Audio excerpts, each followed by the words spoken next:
పండగ వస్తుందంటే పండగ వాతావరణం ఎలా ఏర్పడుతుందో మనకు సినిమాలు వస్తున్నాయంటే మనకు పండగతో పాటు డబుల్ ఏ సినిమా ఏ రోజు రిలీజ్ అవుతుంది ఎప్పుడు చూడాలని మన తెలుగు ప్రేక్షకులు అలాగే ఇప్పుడు పాన్ ఇండియా అయిన తర్వాత గ్లోబల్ ఆడియన్స్ కూడా అటు తమిళ్ కానీ ఇటు కర్ణాటకలో కానీ ఇప్పుడు నార్త్లో కూడా మనకు స్టార్ట్ అయింది అలాగే ఓవర్సీస్లో కానీ మన సినిమాలకి తెలుగు సినిమాలకి క్రేజ్ అండ్ రేంజ్ పెరుగుతూ ఉంది. సో పాన్ ఇండియా రిలీజులు కాబట్టి మాకు ఇంకా ఎక్కువ ఫస్ట్ టైం నేను చేస్తున్నా ఎక్కువ స్ట్రెస్లో పనిచేస్తున్నా. ఇంకా 3-4 డేస్లో ఈరోజు రేపు కంప్లీట్ చేసి గేమ్ చేంజర్ కాంటెంట్ పంపించేయాలి. సో గేమ్ చేంజర్ ప్రత్యేకమైన సినిమా, ఒక 3.5 years జర్నీ. మీ అందరికీ తెలుసు 2021 ఆగస్టులో మొదలుపెట్టాం సినిమాని పూజా కార్యక్రమం. ఆల్మోస్ట్ ఒక 3.5 years జర్నీ. ఎన్నో అప్ అండ్ డౌన్ చూశాను ఈ 3.5 yearsలో. అంటే 3.5 years కాకుండా కోవిడ్ దగ్గర నుంచే లాస్ట్ 4-5 years నుంచి ఆల్మోస్ట్ 4.5 years అయింది. 4.5 yearsలో చాలా అప్ అండ్ డౌన్ చూస్తున్నాను. అంటే ఎక్కువ ఎలా జర్నీ జరుగుతుంది అనేది చూస్తున్నాను. సో ఈ టోటల్ జర్నీలో వకీల్ సాబు 2020లో కోవిడ్ రాకుండా ముందు సినిమా స్టార్ట్ చేసి మేలో రిలీజ్ చేద్దామని ప్లాన్ చేశాం. May 21 మీ అందరికి గుర్తుండే ఉంటుంది. మార్చిలో కోవిడ్ వచ్చి లాక్డౌన్ వచ్చింది. అది కాస్త అలా 2020 మేలో అనుకున్న సినిమా 2021 April 9th రిలీజ్ చేశాం. అంటే ఆల్మోస్ట్ 1 year. అంటే కోవిడ్ దగ్గర నుంచి ఇలాంటి చేంజెస్ అంటే మన చేతిలో లేకుండా జరుగుతూ వచ్చాయి. సరే ఆ సినిమాను అద్భుతంగా తయారు చేసి అద్భుతంగా పెట్టాము. April 9th రిలీజ్ అయిన 4వ రోజే మళ్ళీ కోవిడ్ విజృంభణతో 2 weeksలోనే మళ్ళీ థియేటర్ షట్ డౌన్. అంటే కళ్యాణ్ గారితో నాకు చాలా ఇంట్రెస్ట్గా, మీ అందరికీ తెలుసు I am big fan of Pawan Kalyan garu. ఇంట్రెస్ట్గా దాన్ని కళ్యాణ్ గారికి మళ్ళీ రీఎంట్రీ, ఆ గ్యాప్ తీసుకున్న తర్వాత రీఎంట్రీ సినిమా. సో చాలా జాగ్రత్తగా దాన్ని బ్లాక్ బస్టర్ ఎలా అవుతుంది అనే దాని మీద డైరెక్టర్ అప్పుడు వేణు శ్రీరామ్ కానీ టీం కానీ అంత కష్టపడి చేసాం. మళ్ళీ కోవిడ్ రావడం, సెకండ్ లాక్డౌన్.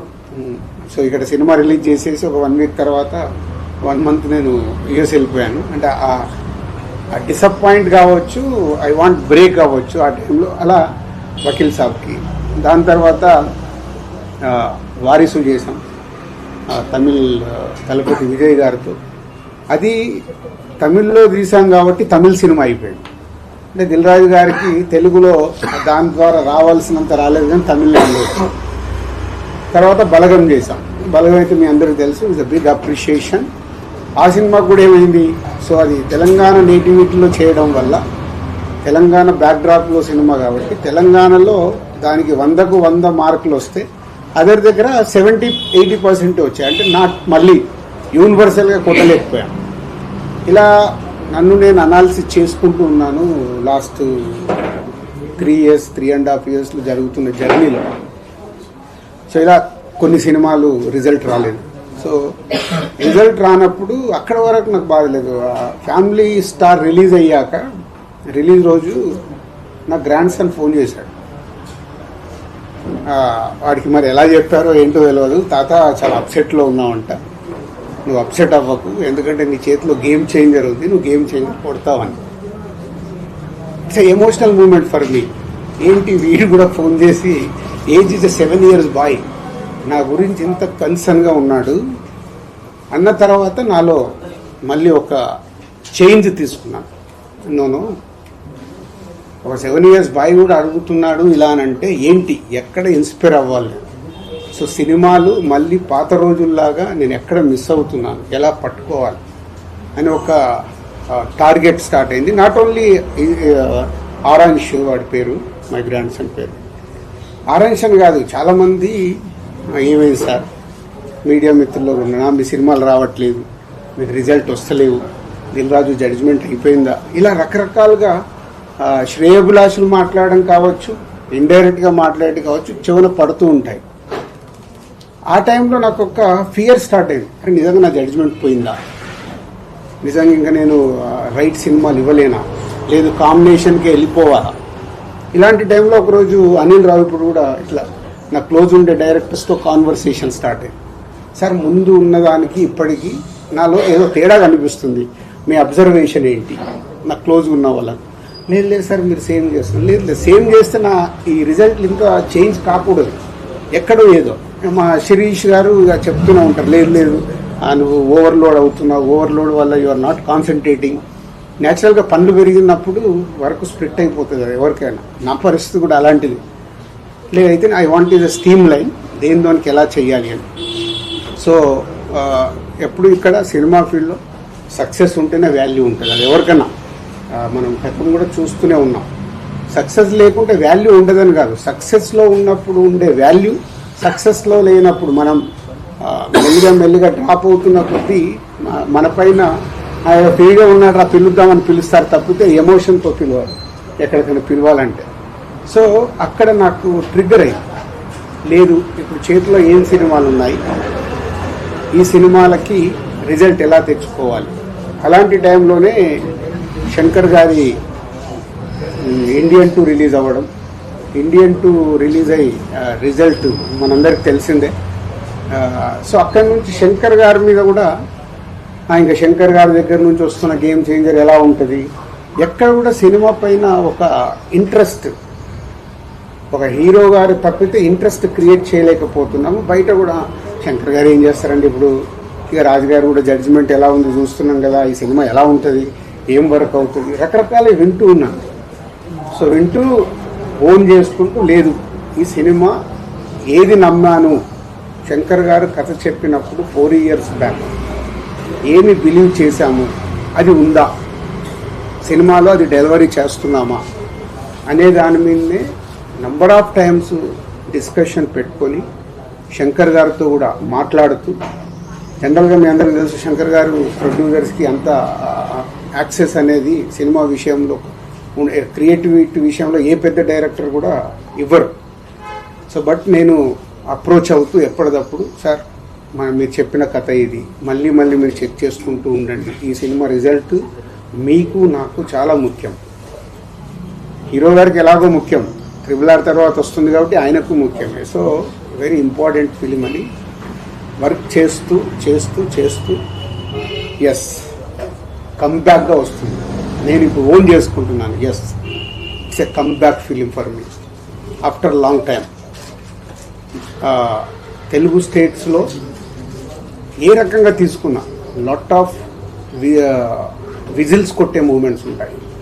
మన తెలుగు ప్రేక్షకులు సినిమా చూసి చిరంజీవి గారు ఒక మాట అన్నారు, కమర్షియల్ సినిమాలు అందరం చేస్తాం రాజు, శంకర్ గారు ఒకప్పుడు జెంటిల్మెన్ చేసిన, భారతీయుడు చేసిన, ఒకే ఒకటి చేసిన, కమర్షియల్తో పాటు మీరు ఆయన సినిమాలో ఒక మెసేజ్ వచ్చేది.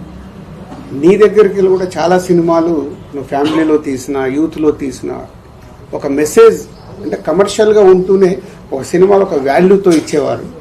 సో నీకు చాలా రెస్పెక్ట్ ఫిలిం ఇది, కమర్షియల్తో పాటు చాలా రెస్పెక్ట్గా ఫీల్ అయ్యే సినిమా ఇది. అంటే శంకర్ గారు చెప్పిన దానికి, కథ విన్నప్పుడు నేను ఫీల్ అయిన దానికి, చిరంజీవి గారు ఇచ్చిన స్టేట్మెంట్కి రెండు నాకు బాగా సింక్ అయ్యాయి. సో అలాంటి సినిమా ఇది, గేమ్ చేంజర్. శంకర్ గారు ఒక శివాజీ చూసుకుంటే ఇప్పుడు ఎలా అయితే టిట్ ఫర్ టాట్, ఒక హీరోయిజం ఉంటూ ఒక టిట్ ఫర్ టాట్ ఉంటుంది, అలాగే ఇవాళ పొలిటికల్గా ఉన్న మనం చూస్తున్న స్టేట్స్లో కానీ మన ఇండియాలో ఆ పొలిటికల్గా ఉన్న మూమెంట్స్ కానీ, హీరో విలన్ మెయిన్ అంటే ఎస్జే సూర్య గారు, రామ్ చరణ్ గారు సీన్లు వస్తుంటే థియేటర్లో విజిల్స్ మూమెంట్స్, అవన్నీ క్లాప్స్ కొట్టే మూమెంట్స్, ఇలాంటి ఎన్నో సినిమాలో కుదిరాయి. ఆయన అనుకున్నాయి, ఫైనల్ చూసుకున్నప్పుడు అవి కుదిరాయి. సో గేమ్ చేంజర్ మా 3.5-4 సంవత్సరాల ఎమోషన్స్కి ఇంకో 4 రోజుల్లో కంప్లీట్ అవ్వబోతుంది. సో ప్రేక్షకుల దగ్గరికి వెళ్ళి ఈ సినిమాకు బిగ్ అప్రిషియేషన్తో పాటు వావ్ అనిపించే ఫ్యాక్టర్స్ ఉన్నాయి. అలాగే శంకర్ గారి పాటలు ఆడియోలో మీకు విన్నప్పటికంటే కూడా మొన్న బాంబే మీడియా ఇంటరాక్షన్కి వెళ్ళేటప్పుడు వాళ్ళకి ఏం చూపించాలి, ఆల్రెడీ యూట్యూబ్లో ఉన్న కాంటెంట్ చూపిస్తే వాళ్ళకి ఏం ఎగ్జైట్మెంట్ ఉంటుందని ఫస్ట్ టైం అక్కడ కూడా శంకర్ గారిని నేను చాలా ఒప్పించి, లేదు సార్ నాకు ఒక సాంగ్ కావాలి, నేను అక్కడ చూపించినప్పుడు బిగ్ స్క్రీన్ మీద ఒక అప్లాజ్ వస్తుంది, మీరు నమ్మండి అని జరగండి జరగండి సాంగ్ని తీసుకెళ్ళి వాళ్ళకి చూపించడం జరిగింది. అప్పుడు బిగ్ స్క్రీన్ మీద చూస్తే వాళ్ళ రియాక్షన్స్ అదే థియేటర్లో రేపు రాబోతున్న రియాక్షన్స్ అని గట్టిగా నమ్మం. సో ఆ మీడియా కంపెనీ అక్కడ చూపించడం జరిగింది. సో వాళ్ళ దగ్గరికి వెళ్ళి వచ్చిన దాని ప్రకారం రేపు సాంగ్స్ కూడా శంకర్ గారి పాటలు మనందరికీ తెలిసిందే. థియేటర్లో చూసినప్పుడు ఆయన విజువలైజేషన్ కానీ ఆ గ్రాండియర్ కానీ 75 crores పాటల మీద స్పెండ్ చేశాం గేమ్ చేంజర్కి. సో రేపు అవి అద్భుతంగా స్క్రీన్ మీద కనిపించబోతున్నాయి. సో 2 hours 42 minutes 43 minutes డ్యూరేషన్లో సినిమాని శంకర్ గారి ఫస్ట్ సినిమా అంట. ఇంత 3 గంటలు 10 నిమిషాలు ఉంటాయి ఆయన సినిమాలు, ఆయన చెప్పే కథ ప్రకారం. సో అలా ఎక్కడ కూడా ఆడియన్ని ఆగనివ్వకుండా ఎలా పరిగెత్తాలి, ఎలా వాళ్ళతో విజన్స్ కొట్టియాలి, ఎలా వావ్ అనిపించాలి ఆయన టార్గెట్ పెట్టుకొని చేసిన సినిమానే. సో ఇది 10th రోజు. ఐఎమ్ ఎక్స్పెక్టింగ్, నా ఎగ్జైట్మెంట్ మై కమ్బ్యాక్ ఫిలిం లాగా నేను దీన్ని చూస్తున్నాను. సో దీంతో పాటు సంక్రాంతికి వస్తున్నాం. మీ అందరూ అయితే సంక్రాంతికి వస్తున్నాం మీద ఆల్రెడీ ప్రేక్షకులు కానీ ఇండస్ట్రీ కానీ ఈవెన్ మీడియా మిత్రులు కానీ అది సూపర్ హిట్ అంటున్నారు. సో ఎస్, అది మీరు ఎలా అయితే అనుకుంటున్నారో అది 100% సూపర్ హిట్ ఫిలిం. సో 2 సినిమాలతో ఆ cinema is credit గోడ్స్ only Anil Ravipudi. ఆ కథ చెప్పినప్పటి నుంచి ఆయననే అన్ని రకాలుగా మీదేసుకొని లేదు ఈ సినిమా రాజుగారికి ఇప్పుడు నేను అన్నాను కదా, అంటే అనిల్తో నాకు జరిగిన సంభాషణ ఎందుకు అనిల్ రిజల్ట్ దగ్గర ఏదో కారణం వాళ్ళ పోతున్నాను అది పోకూడదు అంటే ఆయన కూడా దాన్ని ఓన్ చేసుకొని లేదు సార్ ఈ సినిమా మళ్ళీ F2 లాగా మన బ్యానర్లో ఇది సూపర్ డూపర్ హిట్ కొట్టాల్సిందని కథ చెప్పినప్పటి నుంచి అదే సంకల్పంతో చేసి మొన్నే చూపించాడు నాకు cinema. 2 hours 20 minutes duration like F2 ఎలా అయితే ప్రేక్షకులు ఎంజాయ్ చేశారో అలా ఈ సినిమాని సంక్రాంతికి వస్తున్నాం కూడా ఇట్స్ అ బిగ్ హిట్.